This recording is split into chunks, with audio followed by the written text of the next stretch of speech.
Welcome back to the show everybody. Thank you for tuning in to Ray Jensen Radio Podcast. Ini adalah episode yang sangat spesial buat gue karena akhirnya gue bisa ngobrol sama mentor gue dan di-share ke kalian. Namanya adalah Chef Felix Sinatra. Dia adalah chef dan owner dari restoran Winchime di Bandung. Yang gue kenal dia udah lama banget. Gue gak pernah sih kerja di restoran dia, tapi dia dari dulu selalu kasih gue nasihat dalam attitude gue, dan kalau gue ada punya masalah itu selalu nanya ke dia karena dia pengalamannya luar biasa. Dia pernah kerja di hotel keliling dunia sampai akhirnya udah enak jadi bos di Karibia, tapi dia memutuskan untuk pulang. Kenapa dia pulang? Langsung aja nanti kita dengerin. Oke, as always jangan lupa subscribe di Ray Jensen Radio Podcast, YouTube channel, Spotify, Apple Podcast, Google Podcast, dan Anchor App. Yang mau ngobrol lanjut sama gua bisa ke Instagram kita di @rayjensenradio. Please help to share the words of this channel karena hopefully bisa ngebantu, menginspirasi dan menghibur kalian semua, khususnya yang interested di dunia kitchen, chefing, dan juga makanan. Oke, without further ado, please welcome Chef Felix Sinatra of Winchime Restaurant di Bandung. Enjoy the show.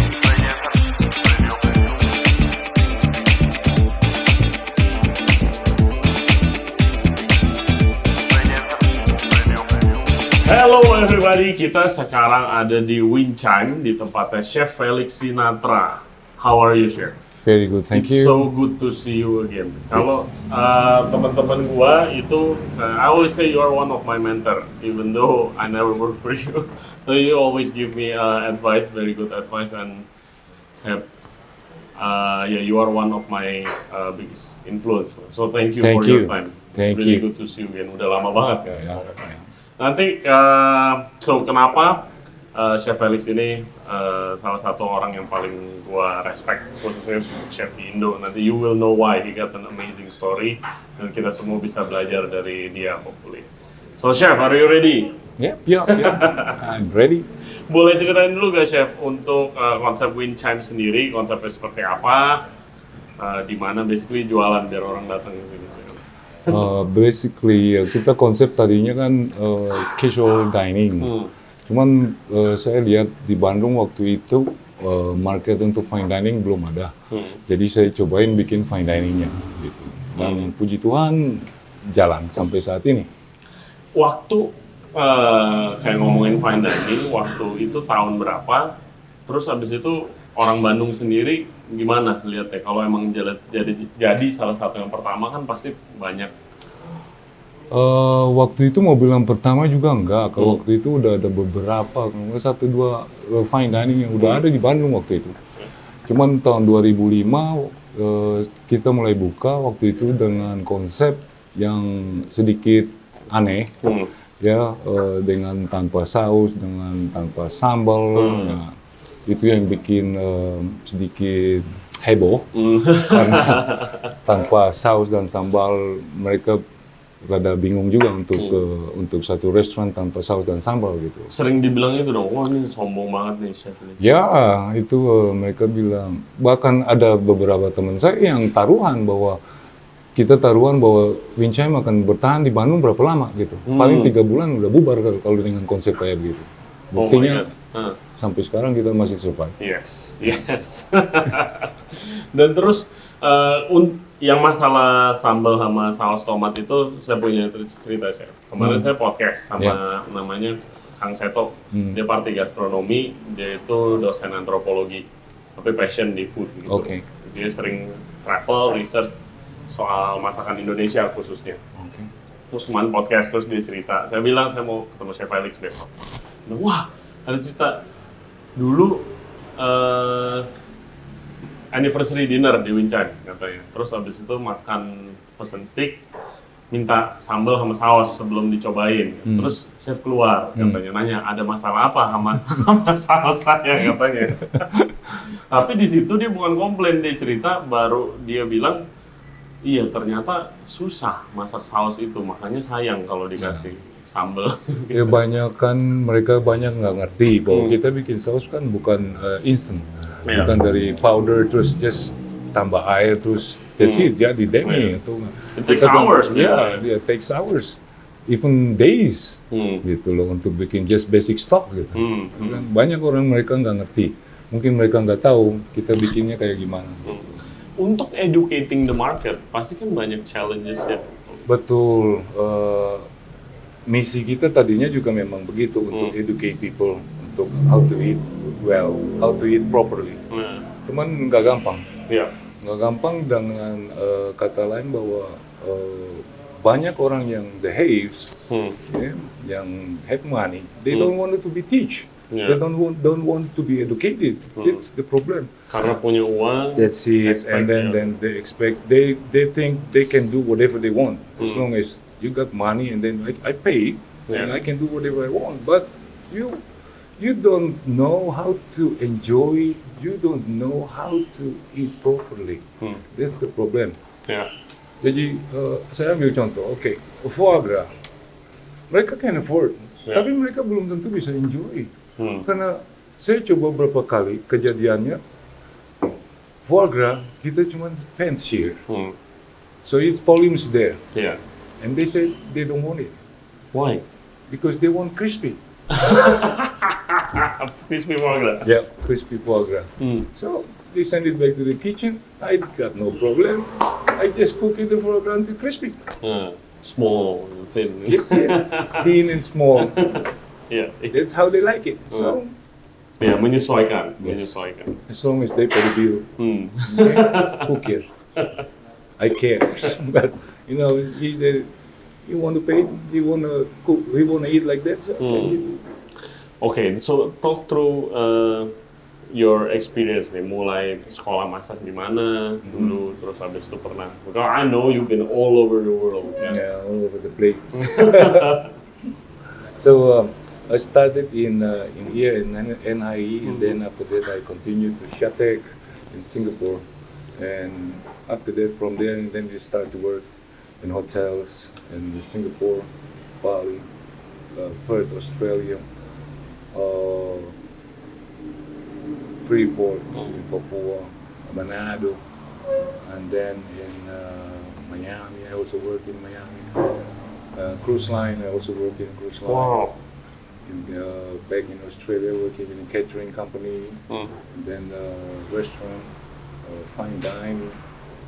So in Australia, I worked in Perth and then in Sydney, and then moved back again to Caribbean. And then, Where in Caribbean? Turks and Caicos Island. Nah, itu jadi apa di sana? Saya jadi executive chef untuk opening resort. It's called Point Grace Resort. It's a 5-star boutique resort. Mahal banget dong. Yeah, one of the best. Still until now, they still almost every year got the best resort in Caribbean. Wow. Until now, and I'm quite proud that I'm the part of the opening team at that time. So it's okay, it's good. Yang Caribbean itu bukannya biasanya, I never been there. Biasanya datang kan kayak billionaires atau kayak government people want to retreat yang private gitu kan. Private resort like that. They have good money, but you know, this same human being. It's only they have money, but it's when you meet them personal, same thing. It's personal. Yang paling enjoy di mana? Maksudnya? Yang paling enjoy. Okay. The happiest. Happiest workplace. I still love Caribbean. Caribbean. Caribbean is the best. Pengen deh ke sana sih. Yeah, one day you will go. One day you will go. Dan chef, pasti banyak challenge dong pada zaman itu as an Indonesian, terus go travel the world. Yeah. Begitu. Waktu zaman itu udah banyak orang-orang Indonesia yang keliling di mana. Mungkin ada beberapa. Tapi I feel very very lucky. Very lucky karena waktu zaman itu saya register saya punya CV di 2 company, headhunter company, itu satu di Miami sama satu lagi di Canada. Dari dua ini selalu saya dapat kerjaan di overseas. Jadi mereka, saya titipin CV saya di sana. Jadi mereka di mana ada lowongan mereka offer ke hotel atau resort yang mau rekrut. Akhirnya dari hotel akhirnya nanti kontak saya. Dan itu pun interview lewat telepon. waktu di Caribbean juga waktu itu saya di Sydney, dia telepon saya di Sydney, akhirnya interview. Belum ada video call sekarang. No, belum ada Skype, belum ada apa. Jadi lewat interview lewat telepon. Jadi kita lewat telepon interview udah gitu mereka kirim saya draft kontrak, udah saya pelajaran draft kontrak, udah oke, sign back, send it, itu kirim pakai fax, bukan pakai email. Jadi kirim balik pakai fax. Ya waktu itu, jadi dengan berdasarkan kontrak itu baru kita apply visa dan segala macam. Ya pada zaman itu. Ya, pada waktu zaman tahun 90-an. Dan oke, kalau I imagine di Turks and Caicos itu executive chef, one of the best resort in the world, team opening, itu pasti kan kalau misalnya salary and financial wise udah more comfortable dong. Itu udah. So why you decide to come back here and set up shop in Bandung? Okay. First week kita di Caribbean. Okay. First week di Caribbean, saya dengan istri saya kita pergi ke gereja dan kita nggak tahu gereja mana yang akan kita masuki. Tiba-tiba ada satu gereja yang out of nowhere dekat, saya cuma ingat bahwa itu dekat toko buku. Jadi kita ke situ. Karena hari Sabtu kita pas lagi ke toko buku itu kita lihat di belakangnya ada gereja. Jadi minggu besoknya kita ke gereja, pergi ke situ. Begitu kita masuk ke dalam gereja itu, semua orang nengok itu. We are the only Asian. The rest is all black people. Okay, so Native sono gitu ya. Jadi kita masuk sana ikut kebaktian segala macam. Ada kebaktian, di tengah-tengah kebaktian itu pastornya bikin altar call. Terus dia panggil saya sama istri saya maju ke depan. Kita juga bingung pertamanya. Jadi akhirnya kita ikut maju ke depan, ke depan mimbar. Terus dia doain kita. Dia tumpang tangan, dia doain. Dia bilang, I see a lot of food with you. You're gonna feed a lot of people. I see a lot of food. Food. You have a lot of food. I see a lot of food, and you will feed a lot of people. Saya tidak mengerti. Cuma pertanyaan saya dalam hati, kok dia bisa tahu? Itu aja sih pertanyaannya. Oh ya udah, selesai kebaktian, dia suruh kita nanti datang lagi berjemaat di situ tiap minggu. Oke. Ya pulang ke rumah, saya nggak pikir apa-apa lagi, udah balik kerja seperti normal. Sampai 2005 ketika balik ke Bandung, setelah kita mau buka restoran, buka Wincan, baru saya balik ingat dia. Dia punya nubuatan waktu di Caribbean itu, kau akan feed a lot of people. Ya, itu yang mulai bikin saya termotivasi lagi untuk buka restoran ini, karena mungkin Tuhan mau pakai kita untuk pelayanan, tapi dengan pelayanan dengan membuka restoran. Gimana tuh? How do you apply it? I remember you sering kayak feed a lot of kayak unfortunate kids buat to eat at your restaurant kan. Ya. Selain itu what? Selain unfortunate we feed, ada beberapa yayasan yang kita selalu share Christmas with them. Terus ada juga beberapa pastor atau pendeta yang pelayanan ke Bandung. Dan mereka itu kita tidak bilang bahwa dia dari gereja mana, kita nggak peduli.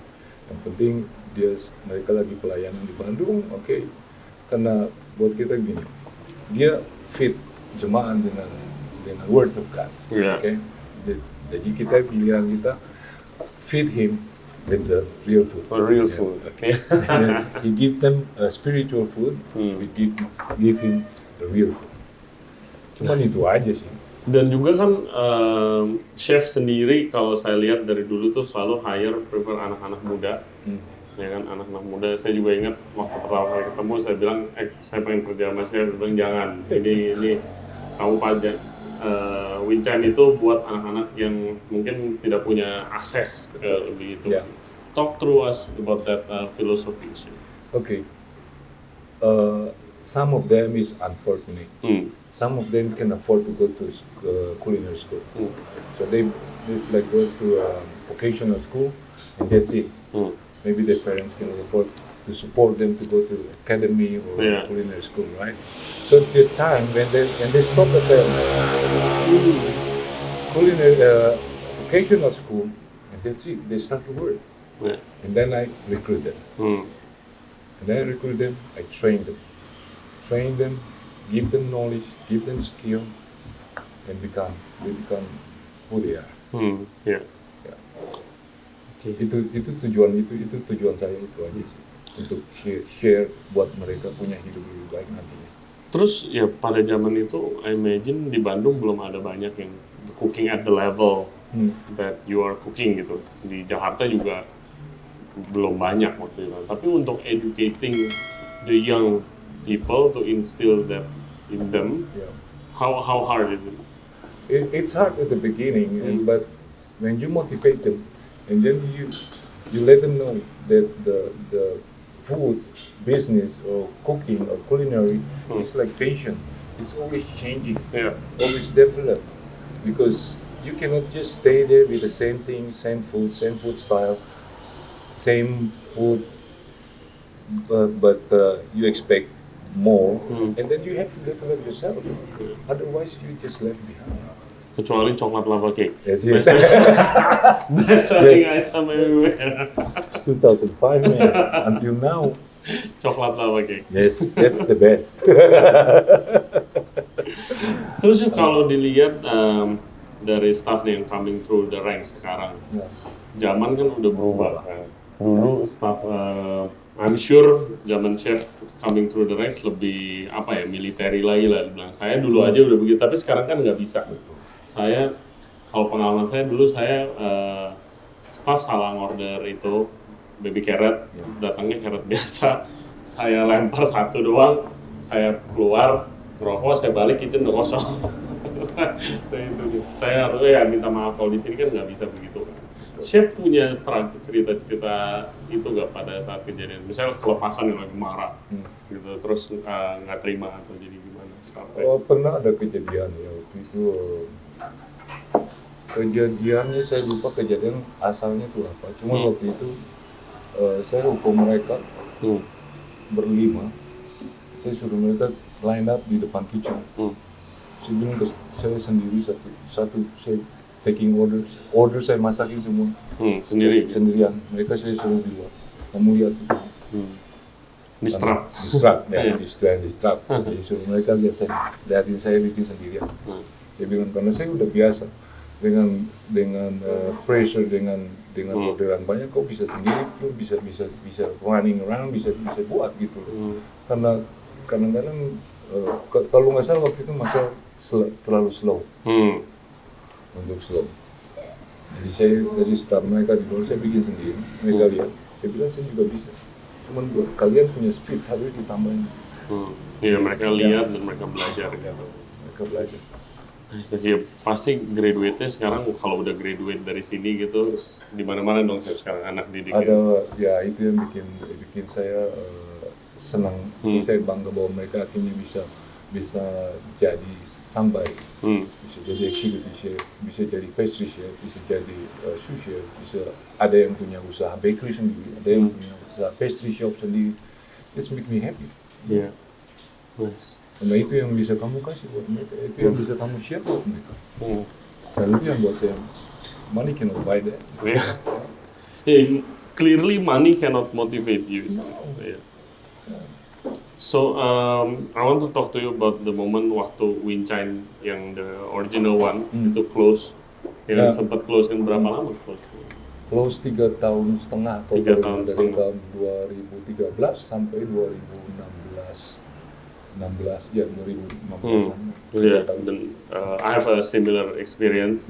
My first restaurant itu close, gitu kan ya. Itu kalau misalnya dibilang, how do you kind of overcome that fear of failure again buat buka lagi, gitu. Karena jujurnya waktu pertama kali itu tutup tuh, wah gila, my confidence itu shattered, gitu. Biarpun kayak ya karena pandemi bukan lo doang yang tutup, tapi same gitu. Itu bukan purely duit saving aja, tapi kayak itu 3 years of my life work gitu. Gimana chef overcome that? Just keep fighting, don't give up, Kata saya itu basic, kunci basicnya. Dan keep going. Karena selama tutup pun, saya waktu kita restoran tutup, akhirnya kan saya apply job lagi. Yeah. I remember you work in Jakarta sebentar kan? Nah, ya sempat sebelum ke Jakarta saya sempat balik ke Idaho di US. Saya balik ke Idaho, itu pun juga dibantuin sama ada kenalan pendeta. Kebetulan ini yang punyanya juga couples, opa dengan oma. Mereka punya tanah besar sekali dan mereka punya conference center. Itu dikelola sama mereka dua. Jadi nggak ada chef, jadi mereka jadi chef. Jadi saya dikenali sama ada pendeta dari Salatiga. Jadi saya berangkat ke sana. Gitu. Habis dari sana karena visa kerjanya saya nggak di approve, akhirnya saya balik lagi. Sempat saya jadi konsultan untuk hotel kecil satu di Singapura. Terus ke Malaysia juga jadi konsultan. Nah, konsultan itu sebenarnya saya bantuin teman saya untuk buka Fix the place apa? no fix place, Brand new. opening rotisserie restaurant, cafe, cafe. Because mereka mau planning untuk buka rotisserie chicken untuk berapa outlet seluruh Malaysia. Gitu. Jadi ini yang di Johor Bahru ini sebagai pilot projectnya. Gitu. Baru dari Malaysia saya kerja di Jakarta sebentar. Baru akhirnya setelah once you own the place, you own your own business, your own restaurant. Susah sih balik lagi buat kerja. Working for somebody, no. Sometimes it's against your hati nurani. Ya. Basically mungkin visi dengan misinya beda. Karena buat saya just not purely for making profit. Sometimes you're a seniman. Sometimes Artist. yeah, you are artist. And then you don't think about the profit. Sometimes you think the satisfaction. Just the smile, and eat one first bite. You cannot buy that. But when you're working with somebody that's just money oriented, it's really frustrating. It's frustrating. Yes. And they demand every day is a new menu. I said new menu is easy. Expand the kitchen. The kitchen very small. Oke, Chef. Kita mau main game sebentar, Chef. A little game. Okay. I call it You Better Know It. Karena pertanyaan yang gua akan kasih itu lu pasti tahu jawabannya. Kita rapid fire question gitu. Couple of questions. Oke, Chef. First question. Do you have any secret talent? Secret what? Secret talent? Yeah. Cooking is obvious. Yeah, kan? Secret talent, singing maybe. No singing. I like gardening. Gardening. Yeah, you got a passion fruit. Passion fruit. Herbs garden at the back. Okay. Characteristic you value most in other people? That's the attitude. The attitude. Yeah. Characteristic you value most in yourself? Me. My patience. Patience. My patience. Best advice you ever got? Cooking with your heart. Cooking with her. How about the worst advice you ever got? Don't you ever open up your own restaurant. Somebody said that to you? Yes. Oh man. Yeah. You have to work as long as you can go to work for somebody. Don't you open your own business. No, fuck that. Yeah. One chef told me when I Oh, worked with my him in Australia. He said, work to somebody as long as you can. Don't you have to open your own restaurant. No. You make you stress and headache. What makes you angry?